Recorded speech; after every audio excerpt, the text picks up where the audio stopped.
to record this because people couldn't join us. So welcome everyone. Is it recording? Awesome. Yes. Thank you. All right. So I'm just going to share my screen and we're going to dive right in. I wanted to welcome everyone to our annual 2021 annual celebration for Speak for the Trees. A couple of us are out here in Louisville. And I wanted to begin before I turn it over to Dr. Martin with just a quick land acknowledgement. We're acknowledging today the native land on which we stand, and that the sacred land we're meeting today has been a site of human activity for over 13,000 years. Where some of us are now located, Jarrell, Eva, and I, in Louisville. The land is the territory of the Shawnee and their neighbors, the Cherokee and the Chickasaw people. And where we work in Boston, the land is the territory of the Massachusetts and their neighbors, the Wampanoag and the Nipmuc people. And these people have stewarded this land for hundreds of generations.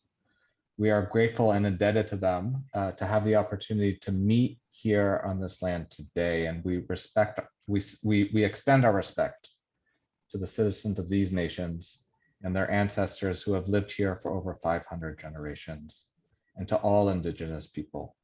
We also affirm that this acknowledgement is insufficient. It does not undo the harm that has been done and continues to be perpetuated now here against Indigenous people, not only in America, but throughout the world, and also to their land and their water. Our work here at Speak for the Trees is committed in part to dismantling the systems and heal the pain from this history. So with that, I'm going to turn it over to Dr. Martin. Thank you for joining us today, everyone, and to you. Thank you so much, David. And thank you for that land acknowledgement. And I want to thank everyone here this evening for joining us. This is really a special evening as we celebrate another year of accomplishments at Speak for the Trees. My name is Atia Martin, and I am the chair of the board at Speak for the Trees. And tonight, what we have a chance to do is take stock of the work that we've accomplished together to bring trees and tree equity to Boston. Whether it's through tree giveaways, tree plantings, teen training, or advocacy and education, the work of Speak for the Trees serves to elevate the importance of trees in people's lives and to make sure that everyone has access to trees that we so much deserve, mainly because they give so much to our health and well-being. They clean and cool our air, they improve our moods, they help us build community. And since the inception of Speak for the Trees in 2018, our organization has focused on these issues through the lens of tree equity. The recognition that due to a host of factors, from racism to classism and all types of forms of oppression, the distribution of trees in Boston is inequitable.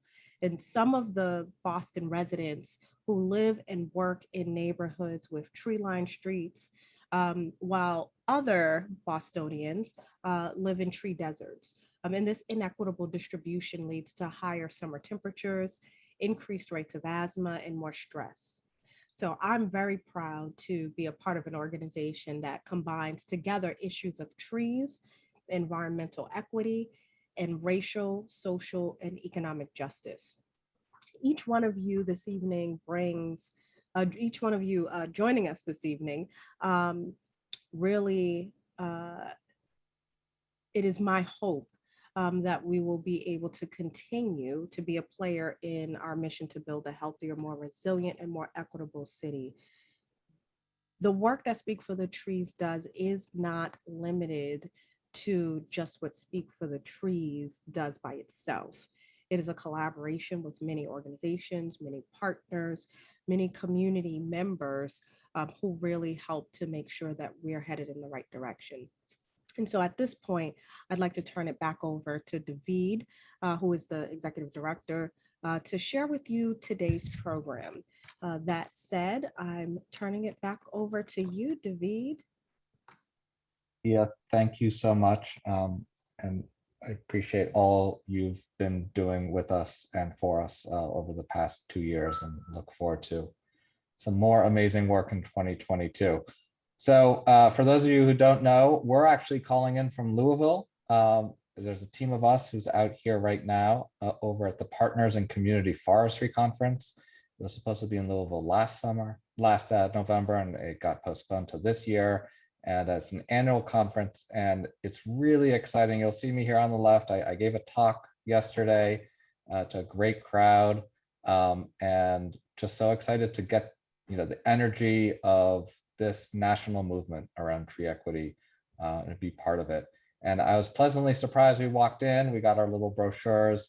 Here we are profiled from a couple of years ago, partnership with the Hancock Natural Resource Group and our friend Judith Foster in a tree giveaway back in 2019 over not far from our offices in Dorchester.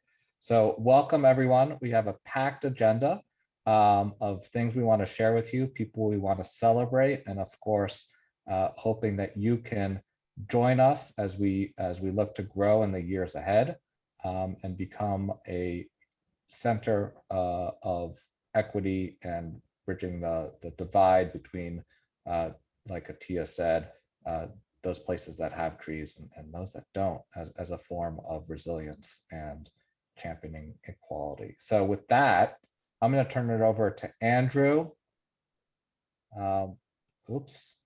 Actually, before I do that, I'm just going to give you a couple of highlights from our year, and then I'm going to turn it over to you, Andrew. We've had a packed year of activities as we were moving out of hopefully the worst of the pandemic. And real quick, we've done a lot. We've expanded some of our programs, including our giveaways and our tree plantings. We've doubled down on our Teen Urban Tree Corps program, and you'll be hearing more about that later this evening. And we've done a lot else. We've been starting to collect stories through our storytelling work. We've developed a new website. We created a suite of activities during Arbor Week, including virtual and in-person events. We gave away over 1,000 seedlings to residents in the city. We're developing and working closely with Boston Parks and Rec in creating an Adopt a Tree program. And we're building networks across the city through our Boston Urban Forest Friends Coalition. And so much more. We have 3 new hires on our team. We have Jarrell, who's joined us from Louisville. Jarrell Ferguson's our community outreach manager. We have Eva Paradiso, our new education coordinator, who has transitioned from her work as the Teen Urban Tree Corps director. And then we just hired a couple of weeks ago, Victoria Frothingham as our new development manager. And it just couldn't be more excited and honored to have these guys work towards our mission. And there's so much more, and we can't grab it all in an hour, but I wanted to just sort of give you the high level highlights. So with that, Andrew, it's all you, my friend. David, thank you. Everyone can hear me okay? Yeah. Super. All right. You always got to check. Okay. We live in a Zoom world. So listen, everyone, good evening. Thanks for joining us. I'm Andrew Drosty. I'm chair of the Nominating and Governance Committee on Speak for the Trees board. I'm delighted, to announce that over the last 6 months, we've added 3 exceptional directors to our board, all 3 of whom I will introduce tonight. One unfortunately was not able to join us due to a last minute snafu, but nevertheless, she sends her regards, and I will still introduce her based on her bio, and her name is Danielle Kaplan. Maybe I'll start with Danielle, and she's the Director of Operations and Finance at Inner City Weightlifting. It's a nonprofit social enterprise working with young people most impacted by systemic racism, mass incarceration, and street violence. She's also the founder and maker, I should say, of Danny Jane, which is a line of upcycled creations with the mission of reducing textile and plastic waste, and sold locally in stores throughout Cambridge, Mass. Danielle is a graduate with a bachelor's degree in economics and dance from Connecticut College. So we welcome Danielle, again, an exceptional candidate that we've added to the board. and someone whom I'm sure we will introduce again here shortly in the future. So second, I'd like to go to Liz Klaus. Liz designs resilient landscapes for residential and educational clients. Her projects reflect her deep knowledge of plants, experience in spatial planning, and breadth of experiences with how a variety of people use their spaces. And so her past work in project management in financial services is also exciting. It's not in the nonprofit administration. I should say, I'm getting confused here. I'm going to skip that, and I'll let Liz introduce the rest. And also Liz would ask you to for us explain kind of what drew you to this organization.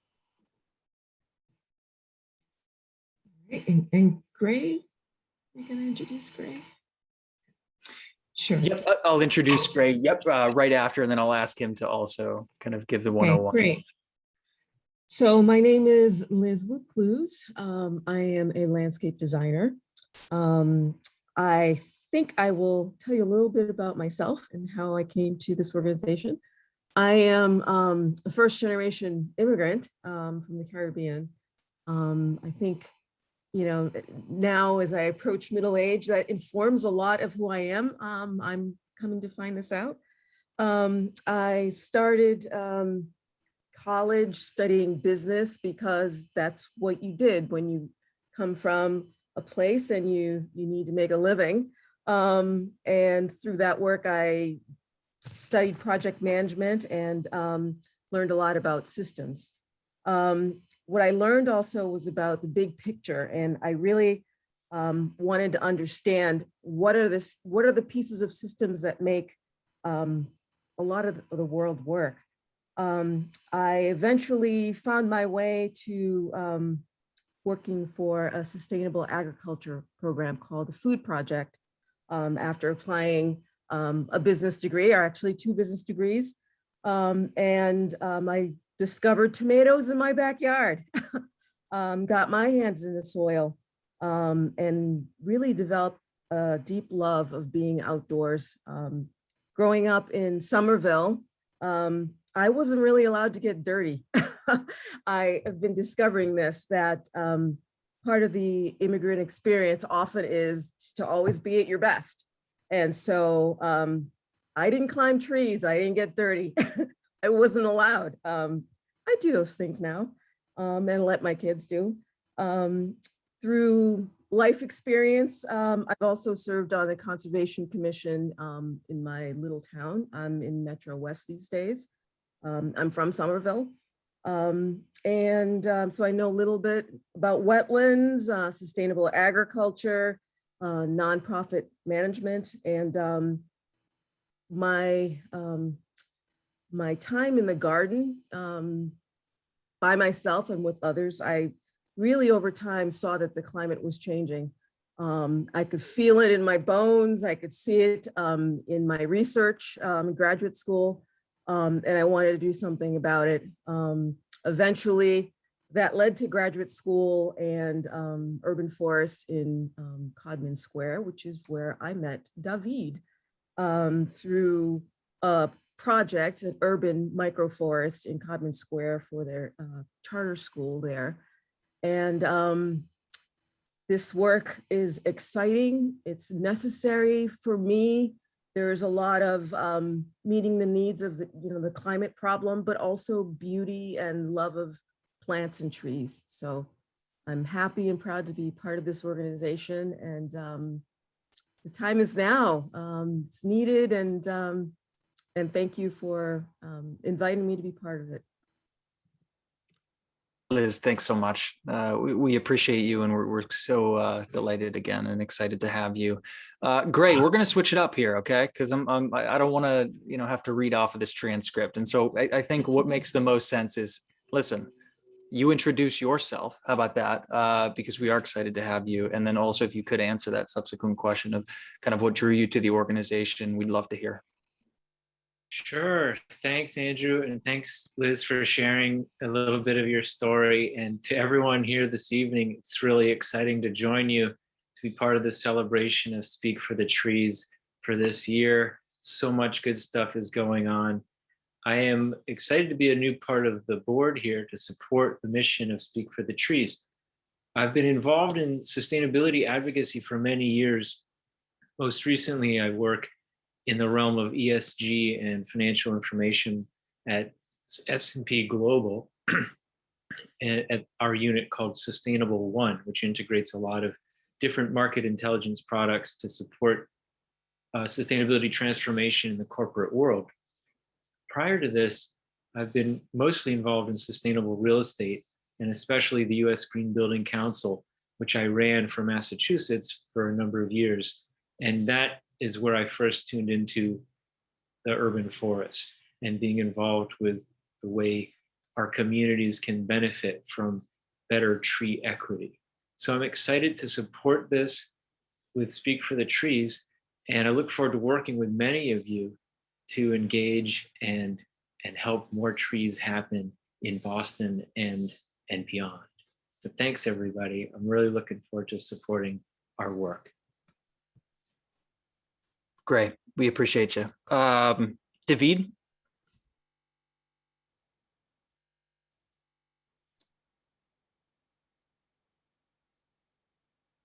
All right, technical difficulties. I was muted. Andrew, thank you. And thank you, Liz and Gray and Danielle for being part of this work. You guys bring years, decades of expertise in this, and it's already shown in some of our governance and the systems we're putting in place. And the work that you guys do, for those of you who've sat on boards, often doesn't get seen by the outside world, but is so appreciated as we grow as an organization. So with that, I'm going to start off our award ceremony with just a little teaser of what you can get to. So we partnered with Orion Magazine. That is this phenomenal environmental magazine. It's a quarterly, I believe, or bi-monthly, I can't remember which. It's based out of Western Massachusetts. And they came out with this little book a couple of months ago called Old Growth. It's the best writing about trees. And we have a partnership with them where they've sent us copies of this book that we are going to be later in the tonight's events, sharing with you how you can get your copy by becoming a member of Speak for the Trees. And Aaron, if you could drop that link actually in the chat to learn about how to become a member of our work and membership level to get this book. It's currently on back order. It's an amazing book. So all our awardees today will be receiving this book as a token of their hard work in their respective fields. And without further ado, I'm asking here Natalie Merline, our amazing second-year TerraCore member, to introduce Code for Community, a partner we've been working with for over 2 years now to do some amazing software development. So Natalie, take it away. Hi, everyone. I'm Natalie, like David said, a TerraCore member, and I'm going to be giving away this award, the Volunteer Award, to Sophie and the C4C team, otherwise known as Code for Community. There she is. Hi, Sophie. Hi, thanks, Natalie. Yeah, so we've been working with C4C for over a year now, and specifically on the Adopt a Tree program for about a year with Sophie and some others. And so we're really excited to give this award to her, and it's been great working with the team and just creating a really great platform for adopting trees throughout Boston.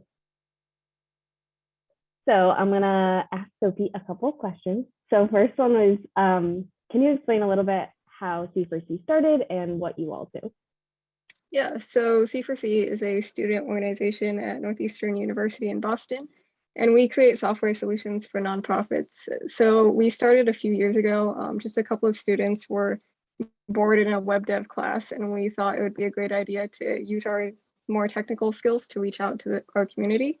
And we were fortunate enough to connect with Speak for the Trees just as we were getting started and become one of their partners. So they were one of our first partners and currently our longest standing partner. And it's just been a lot of fun working on tons of different new features ever since. Yeah, it's been great to see how it has evolved from, initially the tree inventory map to then, more focused on adopt a tree. So what does this, working on this project, specifically the Adopt a Tree platform and map, mean to you and the team at C4C? Yeah, so for me and all of us on the project, it's a really great way for us to take everything that we're learning in the classroom and to learn new things outside of the classroom and do that in a way that really helps our community. So it's really just a constant challenge to implement the new features for everyone. And it's also just a lot of fun to see everything that we create being used by the community and to see how many new adopted trees there are every week. Yeah, we sure always have a list of things, little things to constantly be doing on the website, but you've been so great and patient with us as we continue developing it. So congrats, Sophie and the team at C4C. Thank you. Thank you, Sophie. It's been such an honor, and we're actually looking at remodeling this work off the Big Apple and the type of adopt a tree program they've done, and what probably cost them a ton of money.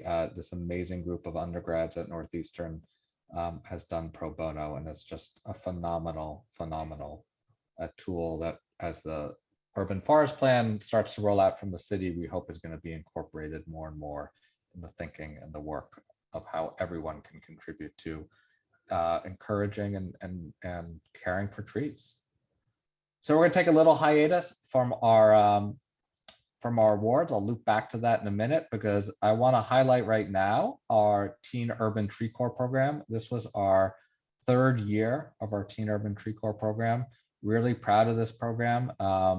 It's grown leaps and bounds, in no small part to the amazing work of Eva Paradiso and her predecessor, Ashley. I don't know if Ashley's here, Ashley Hoffman, but I did see Logan, who was in our first cohort. And thank you, Logan, for joining us today. He was one of the first team leaders.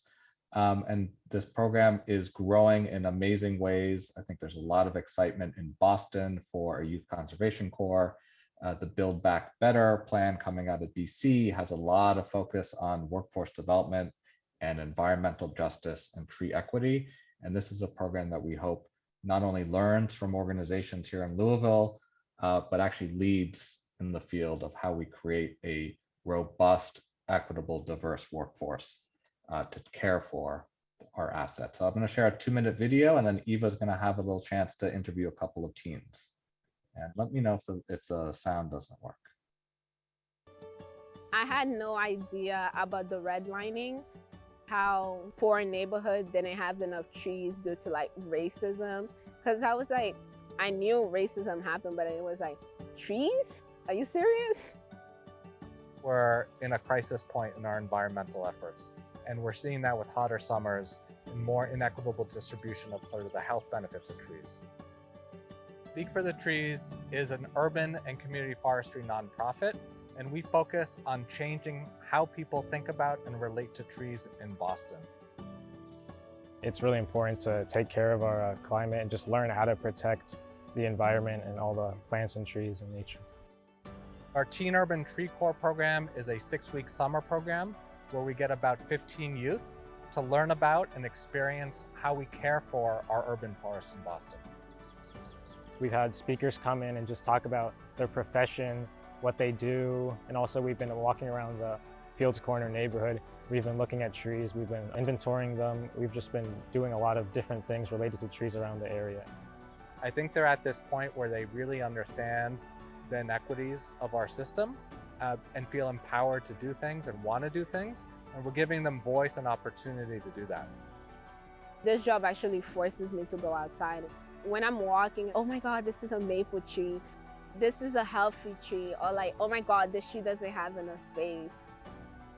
We're going to serve Boston for decades to come by planting more trees, by getting people to care about trees, and really increasing awareness about why trees matter.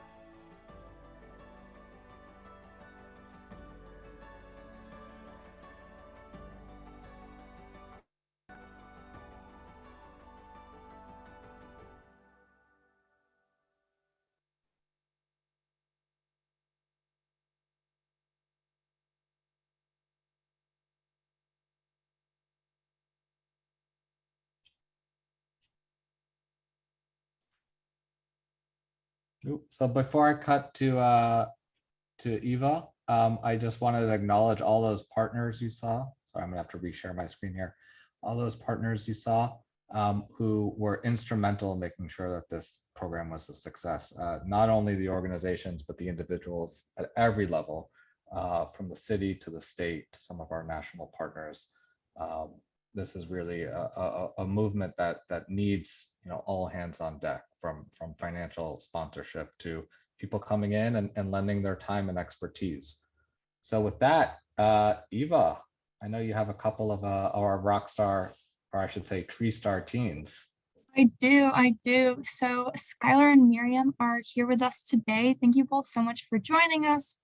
I had the pleasure of working with both of them this summer, and they are awesome. All of the teens in our program were awesome. And so I'm hoping to give you all a little bit of their experience. I have a couple questions for each of them. So I'm going to start with Skylar. Skylar, my first question to you is, what did the Teen Urban Tree Corps experience mean to you? Yeah, sure. So I think one of the things that really, or that I took away from this was like kind of everything that I've learned.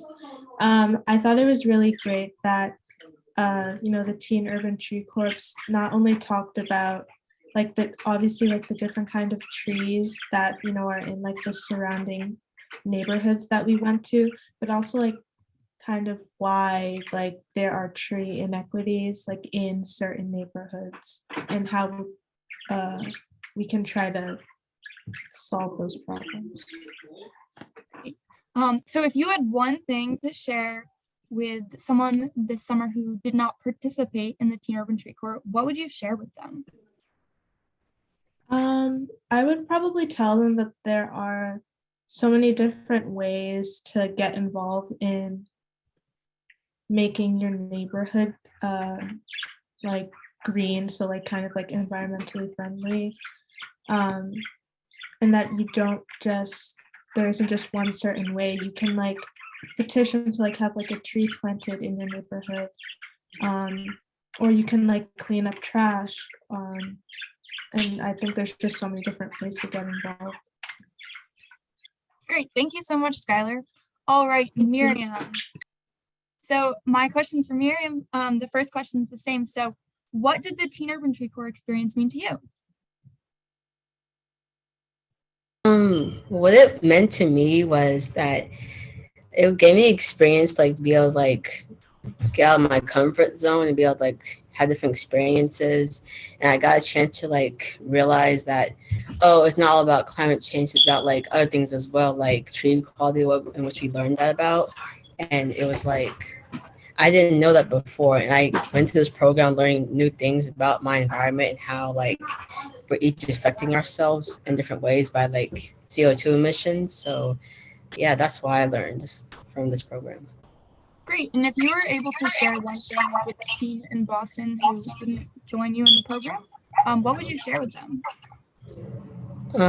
I would share the same thing about getting out of your comfort zone, because you get a chance to like meet new people and have different experiences, and also you're actually living on the earth as well, so it's kind of your job to care about it, because we can't go to Mars, it's not safe there, and it's like it's something important that we all need to like work on, because I feel like if we don't take care of the earth now, it's going to be way hard to like try to reverse the effects of what we've already done to it. I think there's so much truth in what both of you just said. Yeah, thank you so much for joining us tonight. We're so happy to have you in our program this summer.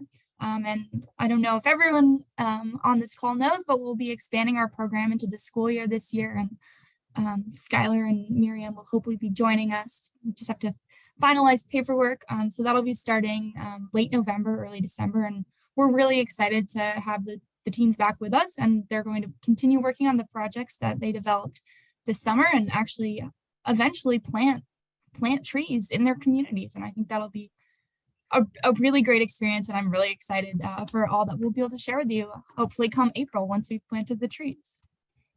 We invite you all to come plant those trees with us. So appreciative of you guys joining us tonight. So looking forward to seeing you in the office in the coming weeks as this program gets off the ground. And I just wanted to call out, we got a nice grant from Delta Airlines to support this program into the school year. Just wanted to acknowledge their support in this new program we're running, and just wonderful. You know, for those of you who don't know, don't plant trees in Boston in the summer. So that's one thing I know a lot of the teens wanted to do and we're hoping to do. So we're just really grateful to be able to do that with them, hopefully this spring. So with that, let me go back to the slideshow, and too many things going on here. Here we go. Too much good stuff.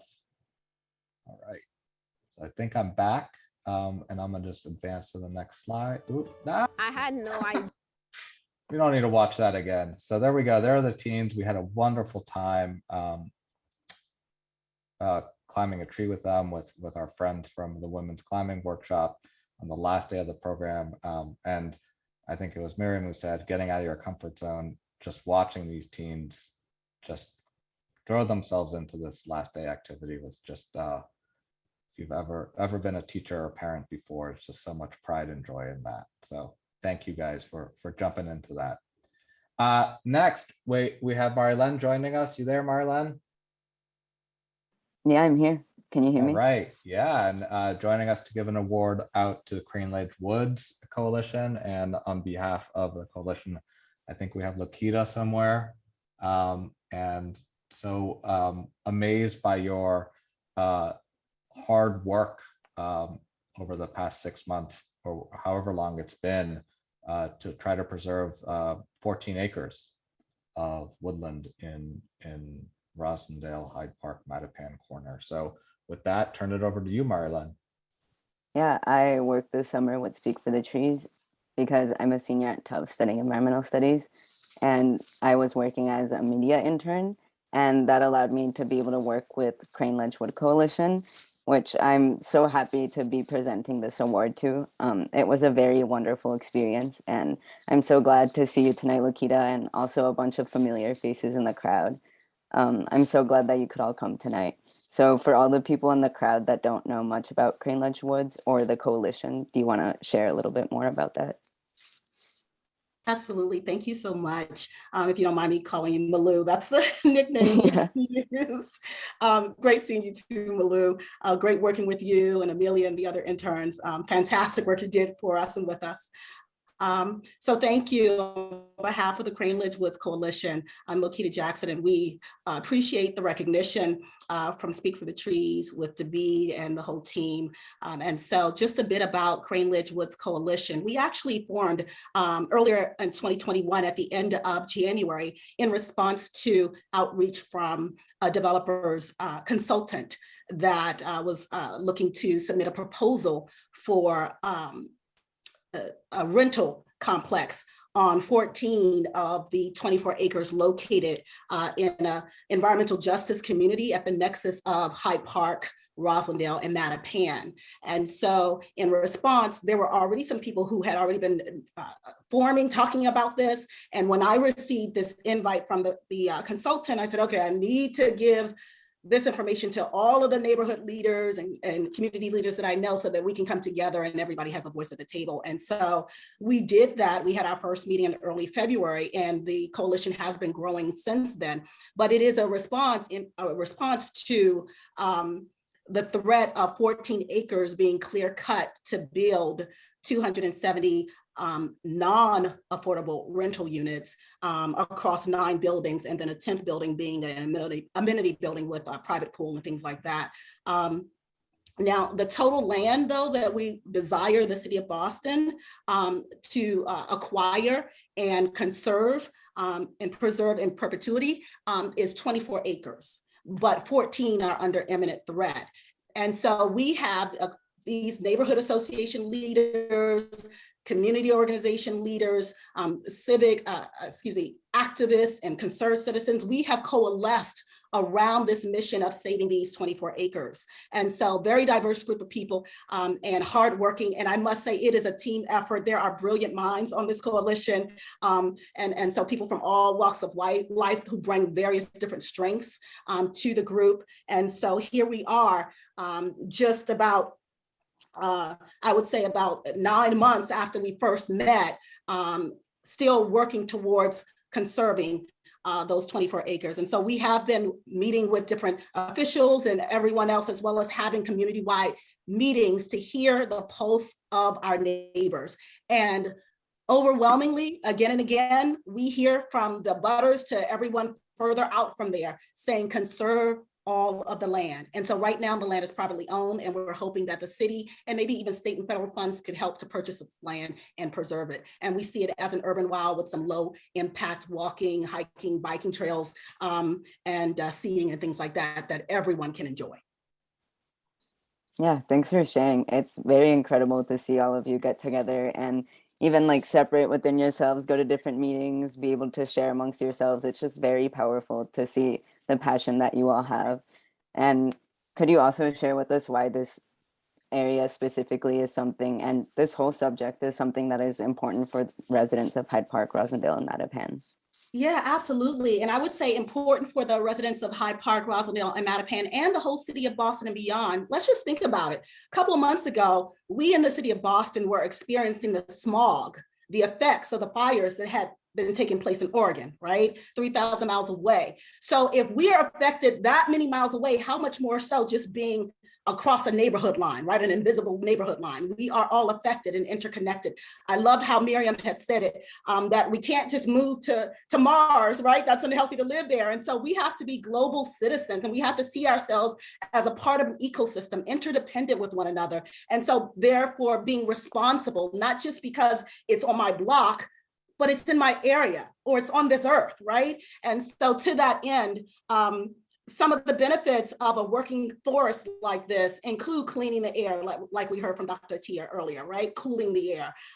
As far as stormwater runoff and managing all of that stormwater, mental and emotional attributes or contributions. We know that studies have been coming up more and more recently, especially in the last 5 years, that really point towards the greater and people have green space around them. Studies have shown the greater as far as their mental and emotional well-being. And so no wonder so many of us like to be close to nature, right? And have that peaceful feeling, all that gives to us and so much more. So there are huge benefits. And again, I want to stress that it's not just for those immediate abutters or just for those who are in Hyde Park or Rosendale and Mattapan, but it affects the whole of the city and beyond. This is a working forest of 24 acres. We need to preserve it. And lastly, I'll say is that we appreciate the efforts of our city being intentional and wanting to plant trees in current deserts, so to speak, right?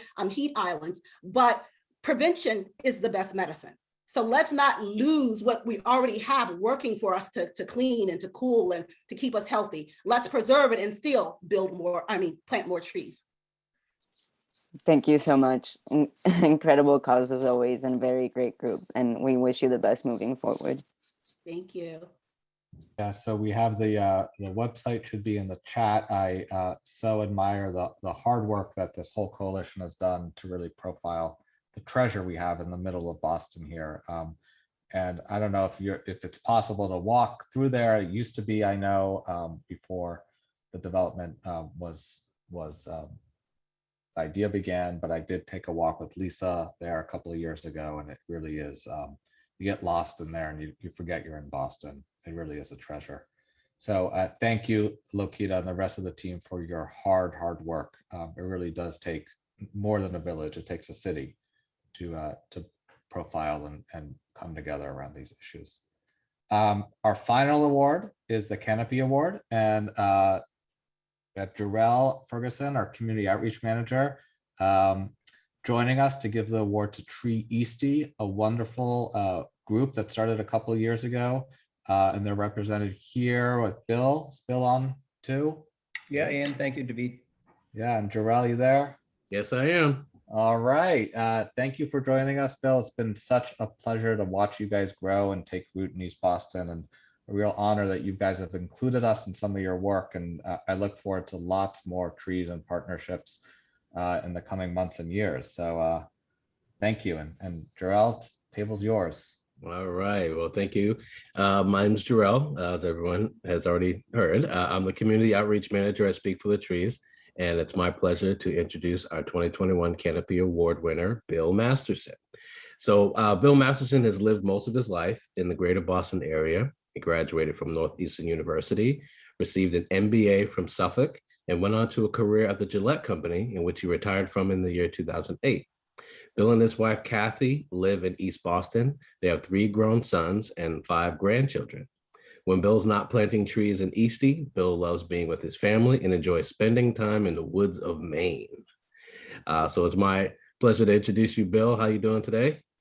I'm doing well. Thanks, Gerald. Thanks for that great introduction. You're welcome and congratulations. So I have a couple of questions for you. The first question is, why did you start this great organization called Tree Eastie? Yeah, great question. Before coming to live in East Boston, I was not familiar with the community, right? I mean, I knew Logan Airport was here, obviously, because like most of you fly in and out of Logan Airport, but not knowing much about Eastie. Came here 2 years ago, we moved here and immediately recognized the lack of trees, primarily street trees. So there's some nice parks in East Boston, but there are some streets that are just vacant of any trees at all. So I started to do a little bit of research and found out that East Boston has the lowest tree canopy across the city. It's at 7%. The average in the city of Boston is 28%. So not only is it the lowest tree canopy, but it's an environmental justice community. So I started by going to each of the 6 neighborhood groups within East Boston. It's broken down into 6 sort of neighborhoods to be able to develop some support and get folks on board to help us plant some trees. And then that's when we came across Speak for the Trees. So made an association connection with David. Speak for the Trees has a great tool called Open Tree Map. So one of the first things that we did was we mapped all of the open tree pits in East Boston. We figured that's probably low-hanging fruit, right? Let's put trees where those open tree pits are on the sidewalks because we don't have to break up the concrete.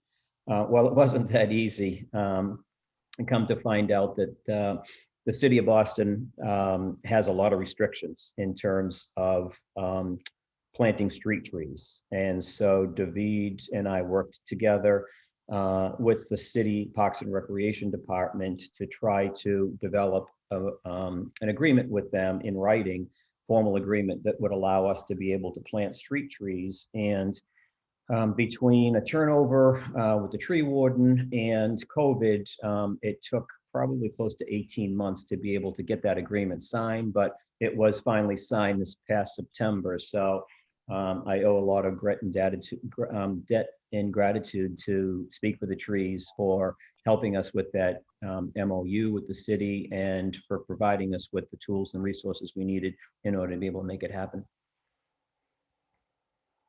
That's great. Thank you so much for sharing about the work that you've done. So I think everybody would like to know, what are your plans for the future for Tree Eastie? So most recently, and a shout out to Sophie, who as far as the Open Tree Map, the Adopt a Tree program, that has just allowed us to be able to, so kind of reflecting back on the past 12 months and what we've done as well. We've successfully launched the Adopt a Tree program. So that program was piloted in East Boston and in the Ellis Street neighborhood in the South End. We have 50 residents that have signed up, over 50 residents signed up to pledge to water over 75 street trees, which is really cool. Speak for the Trees also helped us to give away 75 trees to residents last year, which was really helpful for us to be able to increase our tree canopy.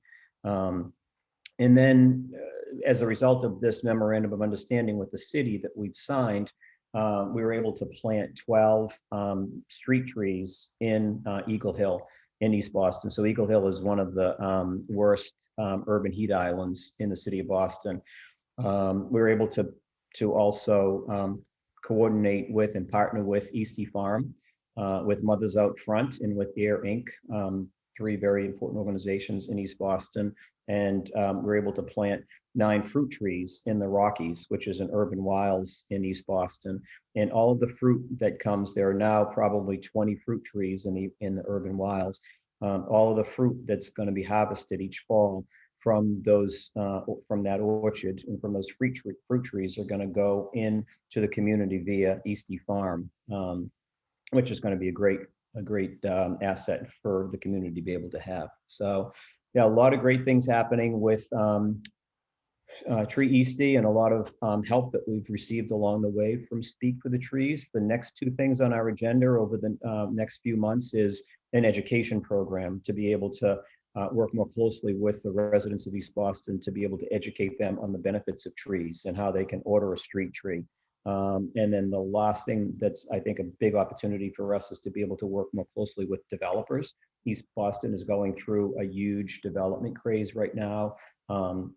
The larger developments generally have trees that are incorporated into the plans, but the mid to small size developments usually don't. And the lots in East Boston aren't that large. So what we're looking to do is work with developers to be able to, they're going to be digging up the sidewalks anyway, they're putting $1 million to $2 million into some of these conversions that they're going through.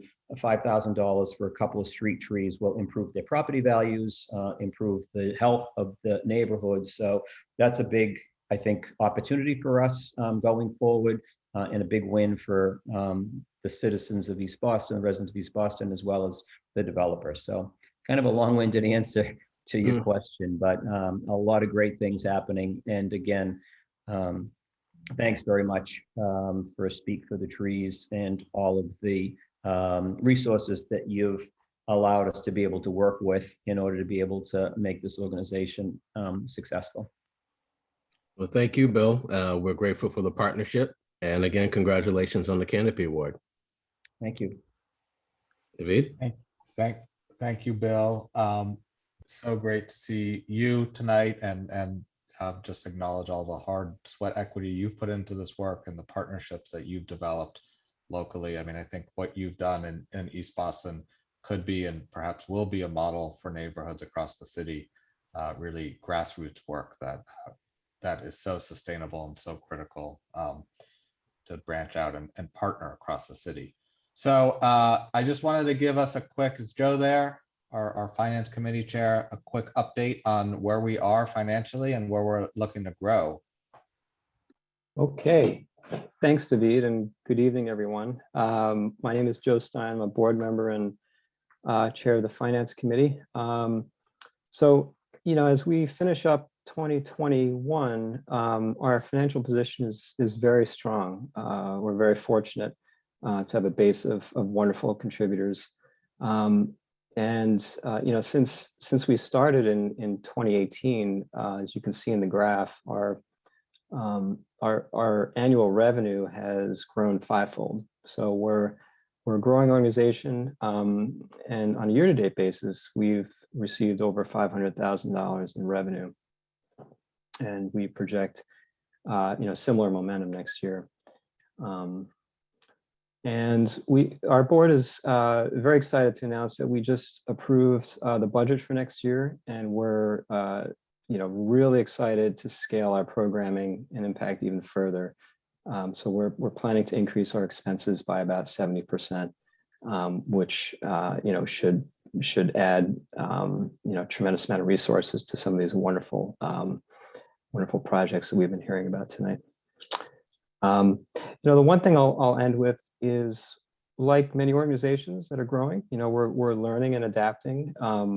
One of the areas that we'd like to address next year is the diversity of our revenue sources. So you can see in blue, 83% of our revenue comes from grants, which is great, but we want to kind of diversify our revenue sources and reduce the risk and improve the financial sustainability and viability for our organization going forward. So with that quick whirlwind tour, thanks for joining us in this journey, and we look forward to growing with you next year. Thank you, Joe. And really, this is the beginning of our fundraising drive at the end of the year.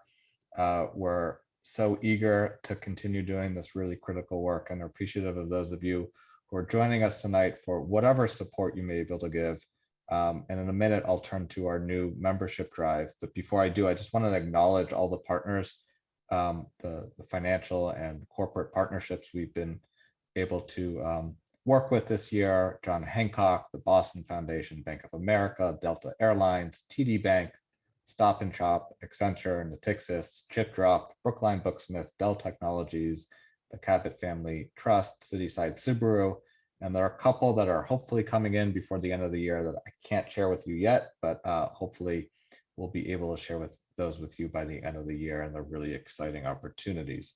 Beyond just the financial support, just so grateful for the partnerships with the city, with the Boston Youth Engagement and Employment Office. They've been so tremendous in their support of our work, with the Boston Parks and Rec Department and the Commissioner Ryan Woods and his team, especially Max Ford Diamond, the tree warden, DCR, and Julie Coop. And we've developed this really great relationship with a wonderful tree care company, Harrison McPhee, who have been there at all our events this past fall, and we're looking forward to continued partnership.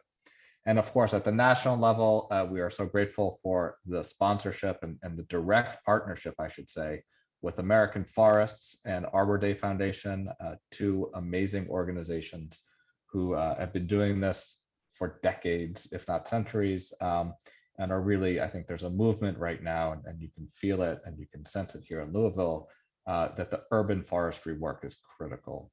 And it's really our time right now to lean into this. And finally, Mass Clean Energy Center has provided resources to help us hire interns and really expand our reach, and really do some of the amazing work. So we have a couple of interns with us right now.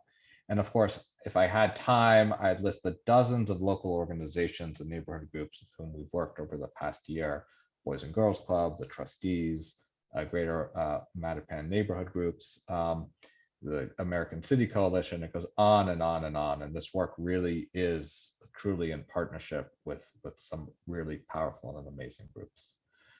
So with that, most of all, I just want to thank all of you. The work we do, it's, there's a couple of ways to think about it. There's the financial, there's the programs, but at the end of the day, when we go to a tree giveaway, when people open their checkbooks, when they give us a donation, that feeling of shared partnership, that feeling that you all believe in us, and you find this work valuable, is what sustains us day in and day out. So I wanted to thank you all for being part of this journey, and I wanted to share with you what our goal is for this giving season. So last year we raised about $40,000, 200 people donated, and this year, we're growing. We really are leaning into this moment, and we're hoping to raise $75,000 through 300 donors. The funds you give us are so critical for us to be able to be flexible in some of our programming, to hire development directors, to really focus in on where we can make the most impact. Grants are wonderful. They allow us to do our work, but the resources that individual donors give us really not only empowers us to be flexible, but gives us a sense that we're in this together. And we appreciate any donation you can give today or now between the end of the year. Aaron has probably already dropped in, I can't see the chat window, a link where you can give. If you can give today, thank you. If you can share it out with your friends and family, even better. And I just wanted to say that we now, starting today, have started a membership drive, and we're sort of giving some free swag to folks who give to us. So we have 5 different levels of giving. We have a seedling level, donate $5 a month, and we'll let you come in and pick out 2 seedlings in April for our Arbor Week tree seedling distribution. Come in at the sapling level and you get that wonderful book, Old Growth. Can't get it right now at the store. Everyone wants it. We just ordered some really cool Speak for the Tree winter hats. They're coming in next week. So donate $50 a month and you get Old Growth and a winter hat. Donate at the canopy level. We'll let you come in early on the volunteer opportunities. A lot of those fill up quick. And then if you want to come in at $250 a month, we have some beautiful walks we can take you on some of our projects. So wanted to thank you all for joining us today. And we're looking ahead to 2022. We're going to continue planting and giving away trees. We're really focused now with Eva on board on getting education programming out and to increase that both at the classroom level, but also through our Teen Urban Tree Corps program. With Jarrell on board, we're really looking to increase engagement from residents and work and to have them understand trees. The city is hopefully unveiling its urban forest plan in the coming months. They've been hard at work. Our partner over there, Maggie Owens, has done a fantastic job in leading that really ambitious project. And we look forward to learning what they discovered, but also helping them reach their goals. And finally, we are expanding a network of partnerships through our Boston Urban Forest Friends. We've also partnered with the Gas Leaks Allies and creating a statewide roundtable to understand places where groups like ours across the state can really expand work through state funding. And there's some exciting bills that are right now pending at the state level, including the Municipal Reforestry Act that would leverage state resources to increase tree plantings throughout the state. So with that, I wanted to thank you all for joining us, and I'll leave it on this slide. Appreciate you all showing up, and look at that, folks. Boy, we were efficient. It's 6:58, and it's so great to see your faces. So appreciate your support, your partnership. We're making a difference here. We're bringing communities together. And I just wanted to wish you all a happy and restful holiday season. You'll sure be hearing from us in the coming weeks. And I think Jarrell and Eva and I, we're going to go out and hit the town in Louisville, right? Sounds like a plan. Oh, yeah. So thank you all. We'll be in touch.